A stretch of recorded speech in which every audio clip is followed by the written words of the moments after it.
Located in Colorado Springs, Colorado, and nestled in between bluffs, neighborhoods, a drainage ditch, and Union Boulevard, is Union Meadows Open Space, with a variety of different kinds of flowers, plants, insects, and animals. In this small refuge of nature, there is something more. Something that countless visitors walk by daily without even taking a second look. At the center of this open space is a strange wall made out of dirt.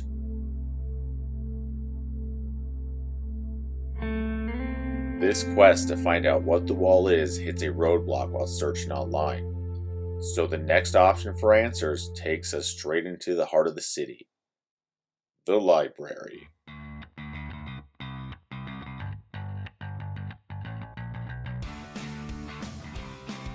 When you're on the search for answers, the library is the coolest place to be.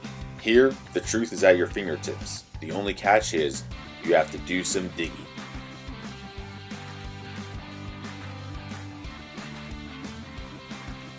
I start by getting my hands dirty with some old books.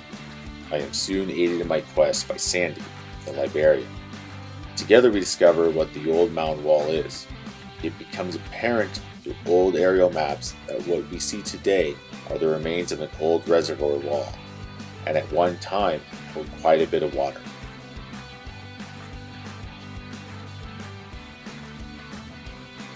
Well, you would think my search would be over. I decide to dig a little deeper and start noticing something rather peculiar. In older maps, there are no depressions or crevices below the dam. Yet in newer ones, it becomes apparent that at one time it is holding water and the next the main reservoir is empty. I become fascinated and decide another trip to the site is in order. How did that 10-foot deep depression form? Let's find out.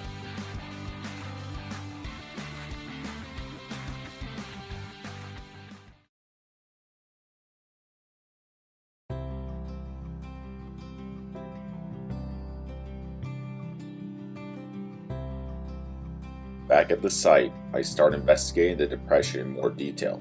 It is now overgrown with trees, but still very visible. The depression eventually forms a natural drainage system that appears to have eventually flowed into the old creek bed, and now stops at the man-made water drainage ditch.